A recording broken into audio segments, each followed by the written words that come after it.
Welcome to episode 132 of the Actual Astronomy Podcast.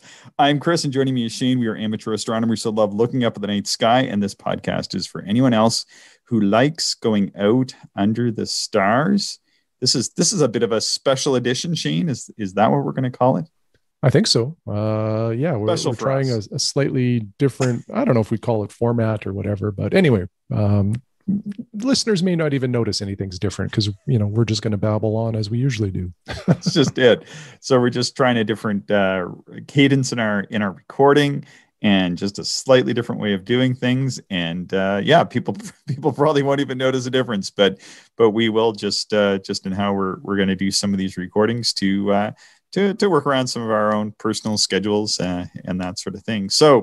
So what happened to me this past little while is that I've been prepping some presentations, and one thing that we do try to do is to make sure that we get more mileage out of the presentations that we create. So, for example, I'm creating a few presentations to give over the summer, and then I had this one sort of not sprung on me, but the history committee chair, Clark Muir, good friend of mine, asked me just to talk briefly about this topic, new perspectives gained from sort of recreating some old observations from long gone astronomers, and I was excited to do it. I was happy to do it, and happy to co-present with Clark and Randall, and we kind of based our little presentation that we did to 116 people yesterday on the podcast that we had done a few weeks back, Shane. So I think I mentioned that to you briefly, but I thought that was really cool. Like, Clark brought his little Galileo refractor and gave an explanation of that and showed it to people. It's cool. Yeah. We've done 132 podcasts now. Yes. And there are definitely a few that stand out, and just about, I think, all of the standouts are when we have guests on. That I don't like talking to you, Chris, but these sometimes the guests we bring on really have an interesting topic, right? Yeah. And what I really like, one of the standouts is when Clark and Randall were on, and we talked about like recreating some of these older telescopes, that Galileo would have used, and try to live that experience in terms of what the observations were like. I was fascinated by that. And I think it was such a cool project that, I just wish there was kind of more of that almost happening, because, it probably gives you greater appreciation for everything that we have, to use today. Yeah. And so what happened this week is I was developing some of these other presentations, and with it in mind that we would use them, not just for the presentations that I have to give, which are going to be kind of like a one-shot wonder. And it seems kind of like a waste. Like I've literally developed presentations, and I don't mind doing this. I don't mind developing a presentation and giving it. But sometimes I show up at a place to give it, and maybe it's in a park or on an online webinar or something, and 3 people show up, and that's fine. I mean, that just happens, and I give as good a presentation as I can give to those 3 people. And sometimes I'll do it a little bit different, just because when you have a smaller audience, sometimes you can interact with people in different ways that's just not possible. Like when you have 116 people, like I did yesterday with Clark and Randall. But at the same time, even if you do get lots of people show up, you put the work in. Like I did to this presentation, and I sat down. I spent a few hours doing this, which brought together some of the papers that I've written for the journal, and some of my own thoughts, some of my own sketches. And I kind of liked it. And then it's like just a flash in the pan. I think I had 5 or 6 minutes to present this, which was probably not enough time. And so I was kind of like a little bit bummed if that was all this presentation was ever going to see for the light of day, Yeah, for sure. And then as well, so our audience for that is I'm not sure if it's like a general astronomy audience or not. Like it's people that are going to the RASC General Assembly, and I think Dave Chapman was there, and some other people like we've had on the show, but I'm not sure, like in general, how much how much observing some of those people might do. They have a lot of different interests. A lot of people are interested in astrophysics and hearing astrophysicists talk, who come to those presentations. So here I am talking about, some of my sketches, which I think kind of look like maybe a grade 3 student did, and they're like, what's this guy going on about? So, but I think it might work a little bit better for our audience of amateur astronomers and stargazers. So without further ado, I called this New Perspectives from Old Astronomers. So, and Shane, you have not seen this before. You have not seen this before, and we're taking a 6-minute presentation that I should have had about 20 minutes to do, and I'm showing it to you for the first time. We're going to do this in an interactive way, and I'm going to put you on the spot and see if you can name any of these individuals that I have on the screen. Oh, well, then my goal is to just take you off track and confuse you. And all right. So okay, maybe I'll give you hints. So the person in the top left Ptolemy is a famous astronomer who starts with famous philosopher who is also an astronomer. One of the early astronomers, and his name starts with an A. Aristotle. There you go. See, you got Woo! it. Okay. This is going to be I should have like a prize at the end for you.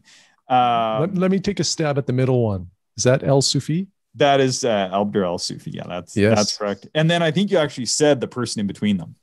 Who did I just say? It. Oh, gee. Now, Ptolemy.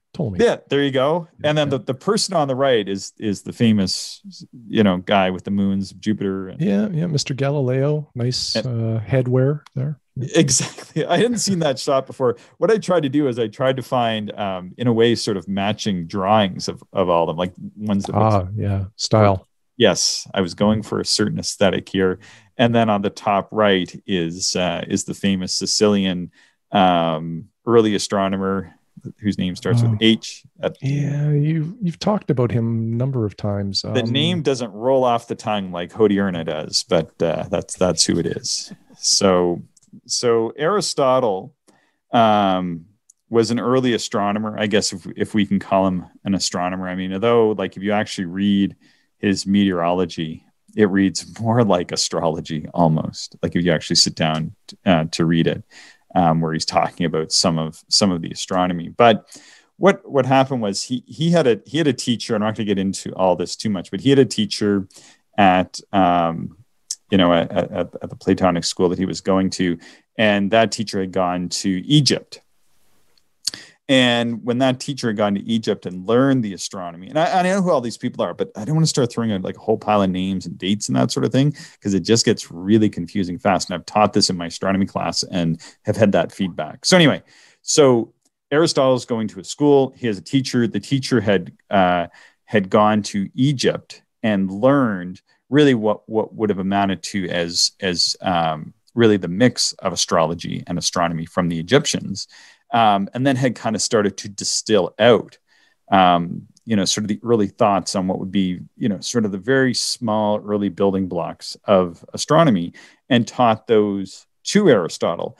And Aristotle began to look at the nighttime sky and make interpretations based on that, often incorrect, and often sort of mixed up with what I would call anyway astrology, and sort of some accurate and some inaccurate hypothesis about the way the universe and the Earth's atmosphere work. Then we have Ptolemy. Now Ptolemy was working from a data set that came to him from past astronomers and a star catalog, most notably by an individual named Hipparchus. But Ptolemy's work is the one that survives, and it really brought together a lot of previous observations of these misty spots in the nighttime sky. And then these were built upon by other astronomers, perhaps most notably is as you pointed out, Al-Sufi, who was a Persian astronomer.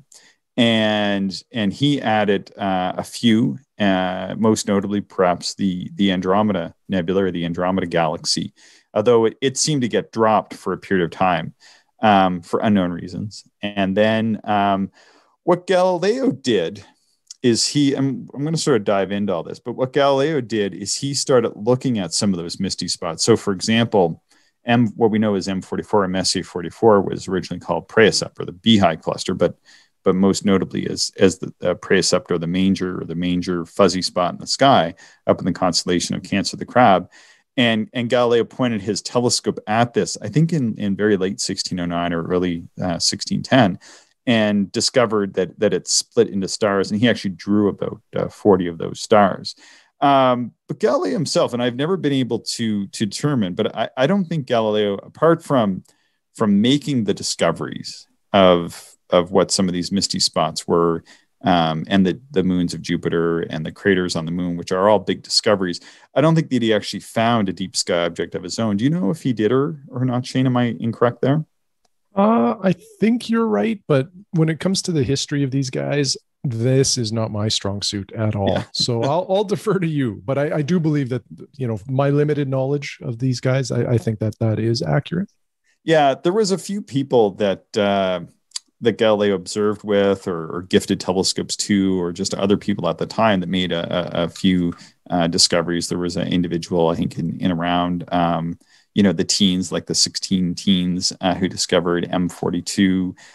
There was some sort of minimal discoveries made, but then typically what most people see as sort of the first deep sky catalog is by Messier. And one of my interests is what happened right before Messier, sort of in that 100 or 150 years prior in deep sky discoveries and observations. And the earliest and most leading figure on this is a gentleman named Hodierna, who was a member of the Catholic clergy on the island of Sicily, sort of private, like a private clergy person who was ministering to like just a noble family or something. And I don't believe they had tons and tons of money either. So he was just kind of doing astronomy as he could with a Galileo type telescope of about 20 power. So anyway, so we'll dive into all this a little bit. So on the right here, Shane, I have a sketch that I did. I haven't put the constellation name in. How good is my sketch? Can you recognize the constellation I have up here? Yeah, you have the winter dog. Canis Major. Yeah, exactly. So, and what I've labeled here is Sirius, which is the brightest star in our nighttime sky.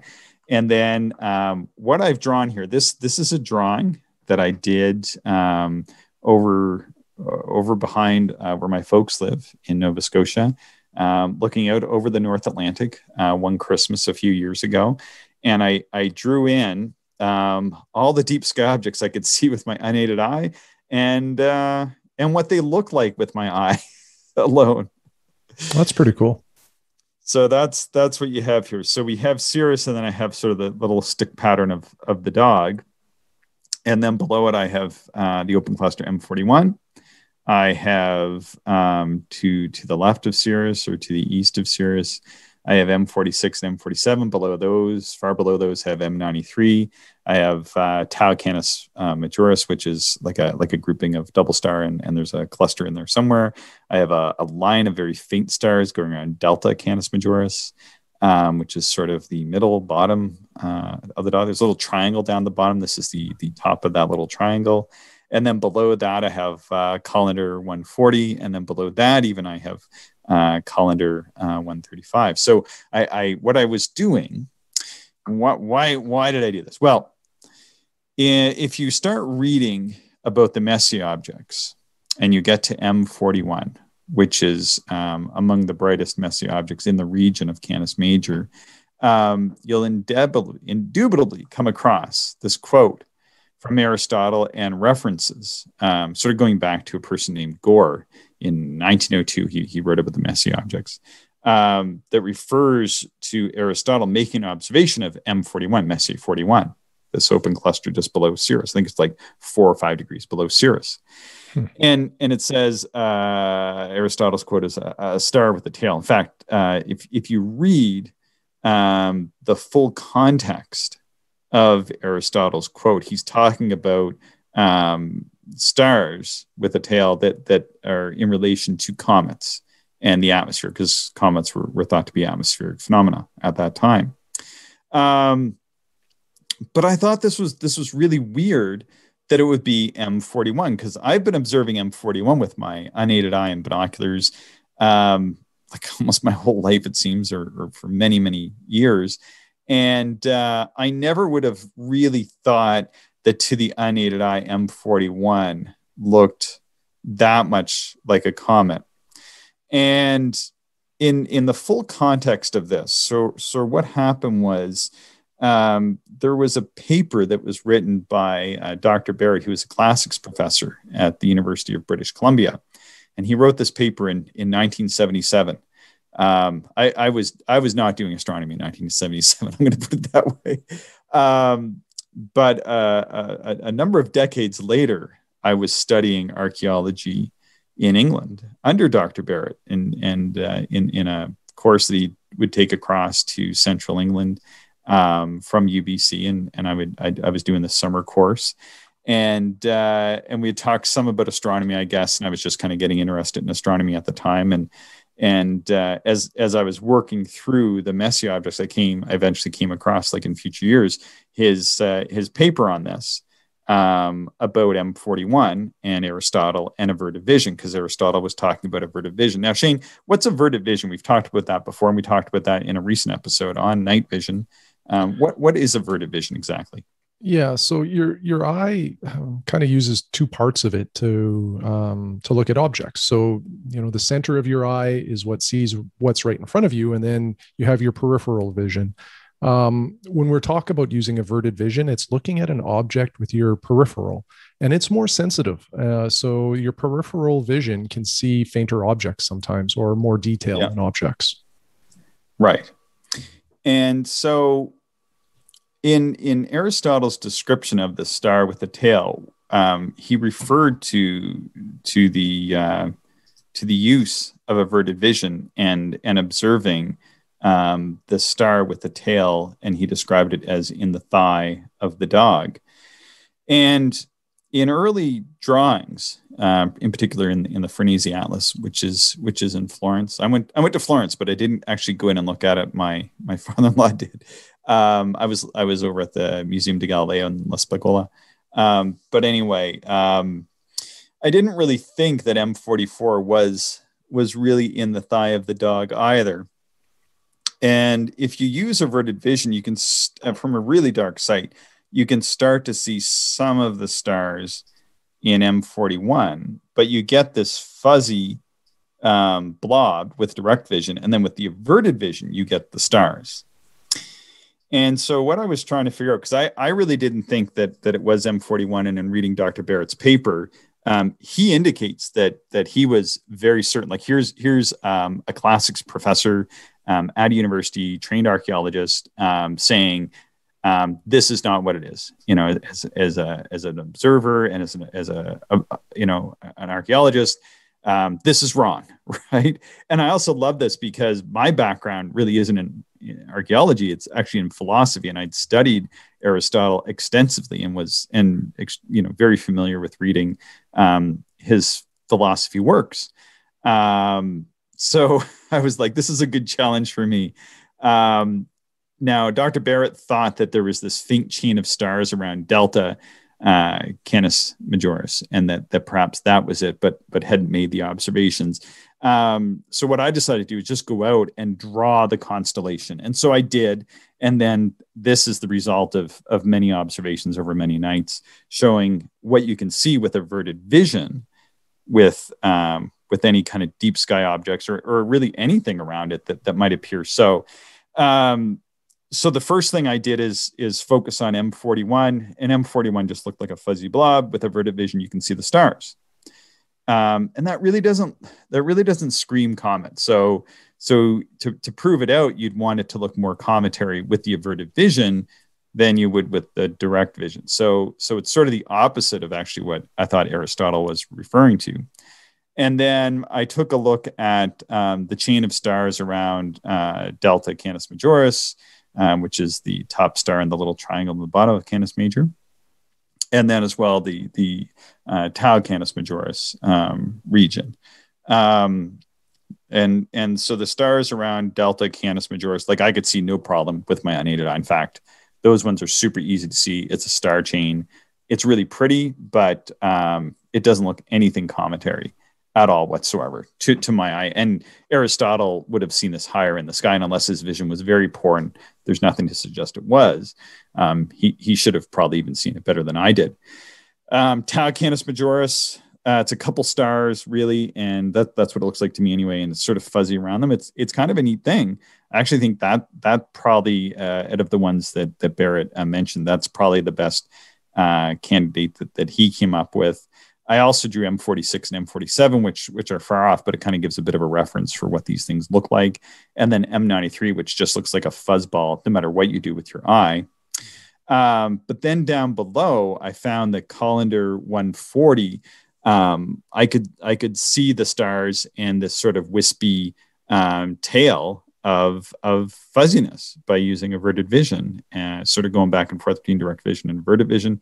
You'll see this little grouping of stars that form like a L on its side, and then sort of the open spot on the L and pointing back towards the east. You can see like a bit of a tail. And to me, I feel like that is the best candidate.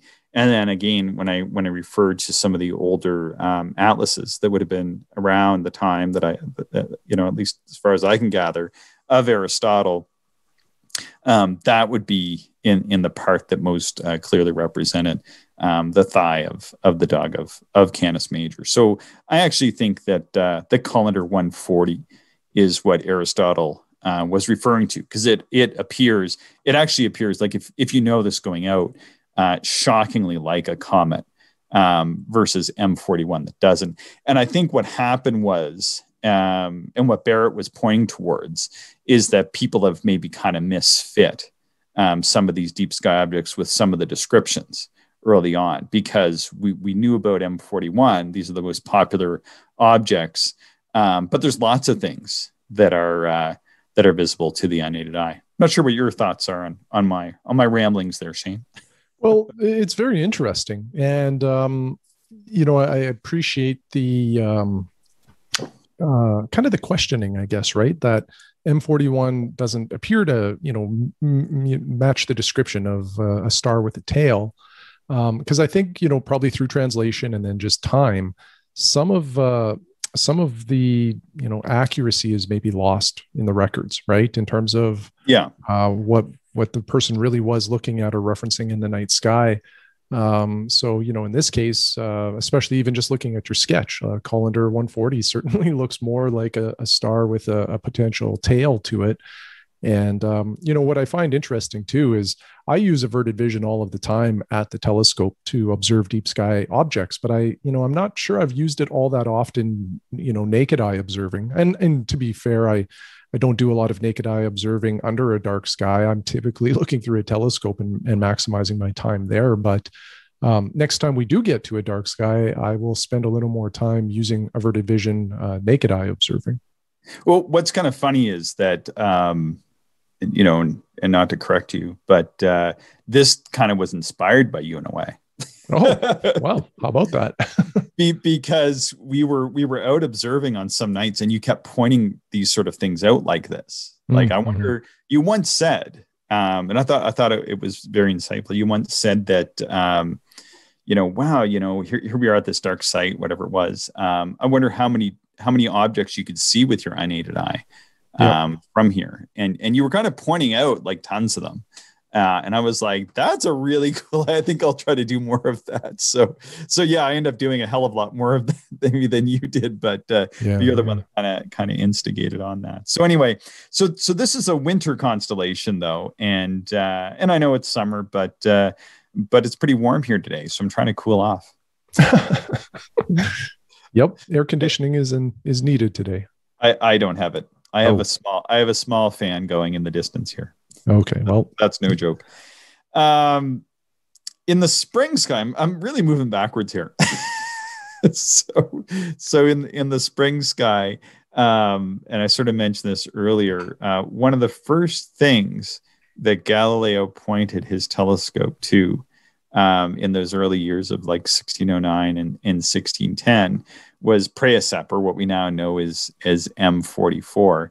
And he actually sketched out about 40 stars in there. hmm, that's impressive. It is, but he didn't discover it. Messier 44 was known long before, and it sort of is a bit of a problem, and this is definitely a problem in the world today. Is that those who come later tend to put their stamp on things. Hmm. That's certainly been a problem, in many ways beyond astronomy. But what happens here, of course, is that we see M44 noted on that, and we automatically assume, well, it must have been discovered by Charles Messier or one of Messier's cohorts, right, or somebody around that time. That's not true. Praesepe, or the manger, or M44, the beehive cluster, whatever you want to call it, in Cancer, which is a spring constellation. This cluster was known throughout time. It was actually in, and we talked earlier about Ptolemy, and it was actually in Ptolemy's Almagest. And Ptolemy noted a whole pile of these misty spots. I think there was like 7 or 8 of them, but the ones that end up being deep sky objects ended up getting like Messier and NGC numbers. So, for example, M44 was drawn and sketched by Galileo. Galileo did not discover it. It was known about in the time of Hipparchus. It was probably even known about in the time of Aristotle. It was known about for a long time because it's a very bright, fuzzy spot. It just looks kind of weird in the sky. I don't know why they called it the manger or anything like that. But that's what it was referred to. That's what Praesep or Praesepe means. And it was just seen as this nebulous mass in Cancer. At the time, though, Ptolemy also talked about the double cluster, which was known before his time. And then he added Messier 7, or the open cluster now called Messier 7, which has kind of be known commonly as Ptolemy's cluster down there in sort of on the Scorpius-Sagittarius border. So there was a handful of these things, and then also the Coma star cluster up in Coma Berenices, Malat 111. So these were all easily seen naked eye objects. You don't need a telescope to see them all. And then what happened is that as Galileo observed, he started pointing his telescope at some of these, not all of them, but at some of them. And that's how he made his discovery. So, although we think of Galileo kind of as sort of maybe in a way like some sort of ill-conceived founder of astronomy, although he really was the first one to look at, or among the first ones to look at and publish his telescopic observations, what he was doing is pointing his telescope at things that people had already known about. He was just making further discoveries and building on those previous early peoples. I get caught up in the romanticism of looking at some of this stuff for the first time with optical aid, and just the wonder and the awe that the observer must have had at the time. It must have been incredible. It must have been incredible. And I'll tell you, it's one thing to talk about these things. It's one thing to go out and look at these things. I'm really invested in this. I've gone and stood at the foot of the Galileo statue in the Tribuna di Galileo at La Specula in Italy. And I've gone and made some of these observations myself in the same countryside that Galileo was making these observations, just to go and look. And that is a transcendental experience to do. I've gone to the Hotel de Cluny and spent a couple days there in Messier's end of Paris, where he made his observations and had his observatory. And I've walked the grounds, and I've looked at the sky there at night to see like what his sight lines would have been. And it's changed quite a bit. And there's bigger buildings, but it's an old section. And I went around and I looked at the dates and all the buildings around there to see which ones were new and to see which ones would have been there before Messier. And you kind of get this real perspective of what it must have been like for those early people to go and look at the sky. And again, when we go out to the dark skies that we go to, there was people there long before us that were looking at the sky and have stories there to share as well. Yeah, it's fascinating. I do love the history of astronomy and the early observations. So a question that eventually was raised in my mind during all this, and these were all things that I was looking at over the course of a long period of time, over about 10 years. When I was asked to do this brief presentation on this, I told my wife what I was doing, and she said, "What do you know about that stuff?" And I go, "I don't know. I've been doing this for 10 or 12 years. This is my project." Mm-hmm. This is my observing project. Maybe this is what makes me a good observer. I don't know. And so I kind of explained. I said, "Well, yeah, like all these papers that I've been writing, all these observations that I've been doing with small telescopes and going to dark sites and going to these really far off places in the world, and going to Italy, going to France, which she went to as well, going to the top of Haleakala, and making some of these naked eye observations to give me." I think to give me that experience. What was it like for these early observers to look at this stuff? What was their sky like? If you could find the best dark sky sites, not saying that maybe they had those, but certainly if you remove yourself from the light pollution, if you put yourself in those locations that they were observing at, and then combine those experiences with your other experiences from the darkest skies that you can get to, what would they theoretically have been able to see? And I think I have a good fix on that now. I think I've done it. Yeah, that's pretty cool. So where can you find this? Like, is this in the historical record? Like that was one question that I had, like before Messier, we all have the Messier card and the Messier objects marked on any of our star charts that we might have. But where did they first appear? That becomes my question. So we have a set of deep sky objects that are in and known about in the sky before Galileo starts observing. Then Galileo starts observing. He starts looking at these. How does that happen? Like that just does not, like that would be impossible for one person just to plot and do. I think that is too far a stretch. And there's an answer to this. Well, let's hear it. Yeah, the answer to this is called Uranometria 1603. Okay. Which is a star atlas, an amazing star atlas by a guy named Johann Bayer. So I'm going to mention Al-Sufi really quick, though, before I get into that. And Al-Sufi did find M31, the Andromeda Galaxy, and plot it correctly on his charts, but it didn't make it into Uranometria 1603. I tried deciphering the Latin around it. It seems like there's like a weird reference possibly to Al-Sufi in the passage in that area of sky. And there's like a part that almost looks like it's been erased where M31 would have been. And I'm not really sure why that is. My hypothesis is that because Tycho, who was observing in the late 1500s, didn't plot it, and it wasn't in the Rudolphine tables by Kepler. I'm not going to get into all the real academia of this, but I think because it wasn't in there and there wasn't an explanation about it, it was just such a big question mark. Because out of all these things, I think that M31 is among the easiest to see. And I think that maybe there was a reluctance to do it. They were also still burning people at the stake for talking about this sort of stuff. That probably also weighed heavily on people's minds. I think Bruno, I forget what the date was. It was like 1597 in Italy. A person connected with the church named Bruno was burned at the stake for talking about the universe in ways that we dive deeply into. People were being persecuted and killed for talking about these sort of things. It's hard to believe that less than a dozen years later, Galileo is going into the church and telling them how it is. That's pretty amazing. This was a huge shift in thinking. Anyway, Uranometria 1603 doesn't have M31. M31 was found by Al-Sufi. There's actually other Al-Sufi observations that are in Uranometria 1603.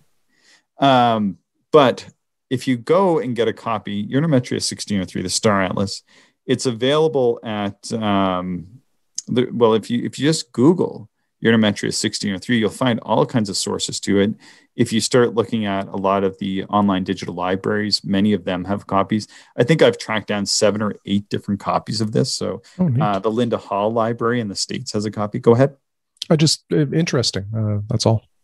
Yeah, you can actually find these things now, and so this was really the thing that allowed me to really dig into this project, is that sort of in a way they had finally gotten to the point of digitally scanning a lot of these old texts and atlases, although they're in Latin, and I'm not proficient in Latin at all, and rely heavily on the error-riddled Google Translate and my friends like Randall who know a lot about Latin and can help with the things that I can't. But with the atlas itself, they say a picture is worth 1,000 words. Well, this atlas is worth all of the words, because it contains, except for M31, the entire set of objects that were known prior to the use of the telescope on the nighttime sky.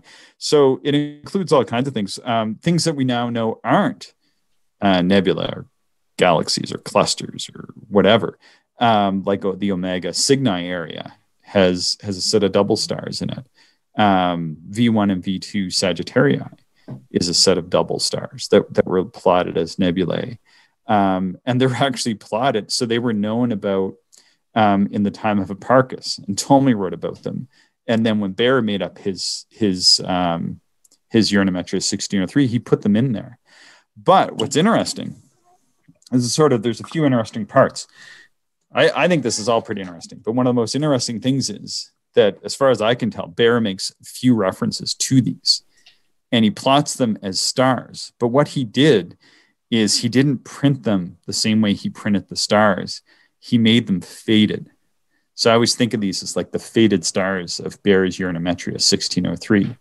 And if you're looking through and you just look at it, like maybe he was concerned, because this is a many years long project. Maybe he's concerned he's going to be persecuted, right? Well, what do? You want to put this stuff in here. He was a smart guy. He was a lawyer, and knew how to kind of work the system and work around things. So what do you do? How do you do this? Well, you plot them as stars, but then you pull back on the printing of them. So you only barely press in the ink. So if you look, you'll see them. It looks like a printing error, right? So if you're just looking at one of the charts, you look at Cygnus, say, oh, there's a printing error, And then you look at a chart of Sagittarius, say, oh, there's a couple more printing errors. Well, where do those printing errors line up with? Well, one of them lines up with M7 and Ptolemy's cluster. That's exactly where it is. Another one lines up with V1 and V2 Sagittarius, which isn't a known nebula now. It's just a tight set of double stars, but the area does look kind of fuzzy. It's part of the Milky Way. You got another one north of that up in the Scutum star cloud. You get another one over in Hercules by F Herculitis. And although that's just a region that just happens to be a concentration of Milky Way, it wasn't known then. This is all just naked eye stuff. Got one up in Draco, another set of double stars. You got, the list goes on. There's all kinds of these, that are up there. And then one that he did put in that I found was the Coat Hanger cluster, which was actually found by Al-Sufi and apparently lost for many years. And this is interesting because it was lost for many years. Why is there a faded star where the Coat Hanger cluster, what came to be known as Colander 399, that is actually marked in Uranometria 1603, and there's nothing else there. It fits perfectly. And that was an Al-Sufi discovery. So one of his did actually make it in there, which is kind of cool. So then, again, there's this star chart that exists, and that's pre-telescopic, but just right before it. Like, it's amazing. This thing comes out in 1603, 6 years later. Listen, half a dozen years later, there's people starting to point telescopes at the sky. Galileo in Italy, and there was folks in the UK, and very soon all kinds of places. It just spread like wildfire. This was the thing to do. And here we have actually a set of charts that encompass everything that was sort of known about in the sky right prior to, just before people started using telescopes and adding to that body of knowledge. so what they were doing and what Galileo did is he probably, and it's not mentioned widely, but these charts, and I don't have it on here, but I forget, the uranometria went through like 8 or 12 printings. Like as soon as they printed it, it was sold out. They printed another, said it's sold out. They printed another one. They would print it and it would sell out. You think our astronomical books go for astronomical prices because they sell it? I can't imagine what this thing was going for. Must have been astronomical. Yeah, likely unaffordable for most. Yeah, so we have this great chart, and then we have people starting to point telescopes at the nighttime sky. I don't know that they were using this. I really can't find too many references to this. Maybe somebody could look into that and let me know. But I'm assuming they were. This was selling out. They're making thousands of copies of it, at least hundreds of copies of it per printing. So these are floating around. So I'm guessing there would have been copies available and around, at least insofar that more and more of this knowledge was being dispersed, right? Like maybe somebody didn't get a copy, but somebody somewhere gets a copy, finds out so-and-so's interested in astronomy, copies out a few of the charts by hand and mails it off to them. And this happens today. I needed a piece of information and wrote Mark Bratton one day, famous for the Herschel object book. And he actually copied out something for me that was difficult to send digitally or not available to send digitally.